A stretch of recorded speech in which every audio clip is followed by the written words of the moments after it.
Good morning all of you.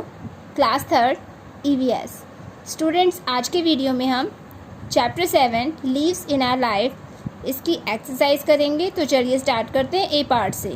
Tick the correct option. Students देखिए, नीचे कुछ questions दिए गए हैं जिनके आंसर्स के लिए थ्री ऑप्शंस हैं। तो उनमें से आपको करेक्ट ऑप्शन को सर्च करना है, उसके सामने वाले बॉक्स में टिक का मार्क लगाना है। देखिए question number 1, a thick tube in the centre of a leaf. एक थिक ट्यूब जो लीफ के सेंटर में होती है, बीच में होती है, उसे क्या कहते हैं? Side veins, main vein, both A and B. तो बताइए क्या कहते हैं उसे? Main vein. जो लीफ के सेंटर में थिक ट्यूब होती है उसे मेन वेन कहते हैं। तो आप ऑप्शन बी मेन वेन को टिक करेंगे। Question number 2, a chlorophyll is a dash pigment. Chlorophyll कैसा पिगमेंट है? Yellow, red, green. बताइए। ऑप्शन सी ग्रीन करेक्ट है। इसी की वजह से लीव्स का कलर ग्रीन होता है। ओके, आगे बढ़ते हैं। Question number 3, a structure that transport food, water and minerals to the plant. वो स्ट्रक्चर क्या है जो प्लांट को फूड, वाटर और मिनरल्स ट्रांसपोर्ट करता है? Main vein, side veins, both A and B. तो बताइए इसका आंसर क्या होगा? Option C both A and B. Side veins और मेन वेन दोनों प्लांट को फूड, वाटर और मिनरल्स ट्रांसपोर्ट करते हैं, पहुंचाते हैं। तो आप option C both A and B को टिक करोगे। आगे बढ़ते हैं B part. We have read that burning of leaves causes air pollution. The smoke from burning leaves contains several harmful gases that may affect our breathing system and can causes irritation in our eyes. Write down the ways how dried and fallen leaves can put to use. देखिए, जैसा कि हमने इस chapter में पढ़ा है, leaves को जलाने से एयर पोल्यूशन होता है। अब एयर पोल्यूशन होता है तो क्या होता है? एयर में बहुत सी हार्मफुल गैसेस मिल जाती हैं जो कि अफेक्ट करती है हमारे ब्रीथिंग सिस्टम को, यानी कि हमारे सांस लेने वाले सिस्टम को। और आँखों में इरिटेशन होती है, उससे आँखों में जलन होती है। तो आपको ये बताना है कि किस तरीके से हम ड्राइड और फॉलन लीव्स को यूज़ कर सकते हैं। अब देखिए स्टूडेंट्स, ये भी हमने चैप्टर में पढ़ा था। हम कैसे यूज़ कर सकते हैं ड्राइड और फॉलन लीव्स को? उसकी कंपोस्ट बना के। The dried and fallen leaves can be used to make compost, which is natural manure rich in nutrients and useful for growth of plants. हम dried और fallen leaves की compost बना सकते हैं, खाद बना सकते हैं। हमने चैप्टर में पढ़ा था ना, ये सॉइल के साथ मिक्स होके खाद बन जाते हैं। तो जब ये कंपोस्ट बन जाएगा तो क्या होगा? जो प्लांट की ग्रोथ होगी, उस मिट्टी में जो प्लांट उगाया जाएगा उसकी ग्रोथ अच्छी होगी। चलिए आगे बढ़ते हैं C part. Give 2 examples of plants that have are. आपको नीचे प्लांट्स के नेम बताने हैं। फर्स्ट में मेडिसिनल वैल्यू, वो प्लांट्स के नेम बताओ जिनका यूज़ दवाइयाँ बनाने के लिए होता है। बताइए वो कौन से 2 प्लांट्स हैं जिन्हें हम मेडिसिन बनाने के लिए यूज़ कर सकते हैं? मिंट एंड तुलसी। तो आप यहाँ पे फर्स्ट में लिखोगे मिंट और सेकंड में तुलसी।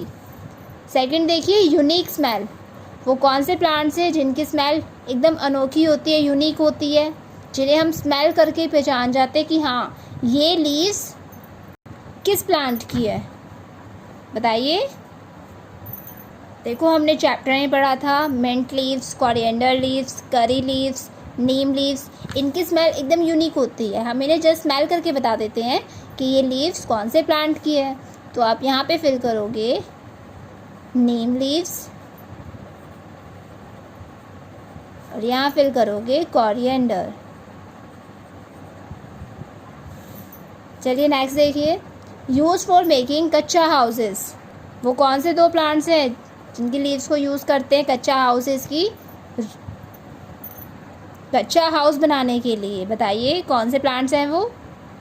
कोकोनट, डेट और पाम। तो आप डेट या पाम में से कोई भी एक लिख सकते हो। क्लियर है? आगे बढ़ते हैं D part. Answer the following questions. नीचे आपको कुछ क्वेश्चंस दिए गए हैं जिनके आपको आंसर्स लिखने हैं। देखिए यहाँ पे स्पेस नहीं है तो हम डी पार्ट अपनी नोटबुक में करेंगे। देखिए स्टूडेंट्स, आपको इस तरीके से चैप्टर 7 का फॉर्मेट बनाना है और अपनी नोटबुक में चैप्टर 7 का D part answer the following questions करना है। देखिए question number 1, why are leaves called the kitchen of a plant. Leaves को प्लांट का किचन क्यों कहते हैं? क्योंकि वो प्लांट के लिए खाना बनाती है, इसीलिए लीव्स को किचन ऑफ द प्लांट कहा जाता है। तो आंसर लिखेंगे आप, because leaves prepare food for plant. क्योंकि लीव्स प्लांट के लिए फूड प्रिपेयर करती है, खाना बनाती है। Okay. Question number 2, dried and fallen leaves are natural manure. How. सूखी और झड़कर गिरी हुई जो पत्तियाँ होती हैं वो नेचुरल मैन्योर है, प्राकृतिक खाद है। कैसे? आंसर लिखोगे आप, the dried and fallen leaves can be used to make compost which is natural manure rich in nutrients and useful for growth of plants. जो ड्राइड और फॉलन लीव्स होती है उसे हम यूज़ कर सकते हैं कंपोस्ट, खाद बनाने के लिए। अब उसमें क्या होता है, जो इनकी खाद बनती है उसमें बहुत से न्यूट्रिएंट्स, पोषक तत्व होते हैं जो प्लांट की ग्रोथ के लिए काफ़ी यूज़फुल होते हैं, जिससे प्लांट की ग्रोथ अच्छी होती है। ओके, आगे बढ़ते हैं। Question number 3, what are the parts of a leaf, explain giving diagram. आपको पार्ट्स ऑफ अ लीफ बताने हैं कि लीफ में कौन कौन से पार्ट्स होते हैं और उन्हें डायग्राम के थ्रू एक्सप्लेन करना है। तो ऐसे आप एक लीफ का डायग्राम बनाओगे। अब देखिए इसमें कौन कौन से पार्ट्स हैं। जो ये सेंटर में थिक ट्यूब है इसे कहते हैं मिडरिब या मेन वेन। क्लियर है? और जो साइड में ये वेन्स हैं ये हैं साइड वेन्स। देखिए ये है लीफ ब्लेड, जिसे लैमिना भी कहते हैं। ये जो पूरा लीफ का पार्ट है ये है लीफ ब्लेड। ये है लीफ स्टॉक। क्या करता है ये लीफ को स्टेम से जोड़ने का काम करता है। ये जो नीचे वाला पार्ट है ये है लीफ स्टॉक। और ये है जो ये बॉर्डर है, किनारा है ये लीफ का, ये है मार्जिन। तो ये है एक लीफ के पार्ट्स। तो आपको ये डायग्राम बनाना है और इन लीफ के पार्ट्स को लिखना है। और आपको ये लीफ के जो पार्ट्स हैं इनके नेम विद स्पेलिंग्स लर्न करने हैं। क्लियर है स्टूडेंट्स? तो ये हमारा चैप्टर 7 यहाँ पे कंप्लीट होता है। आपको चैप्टर 7 का सी एंड डी पार्ट लर्न करना है और क्वेश्चन नंबर 3 ये डायग्राम बना के इसकी प्रैक्टिस करनी है। ओके स्टूडेंट्स, तो चलिए आज के लिए इतना ही काफ़ी है।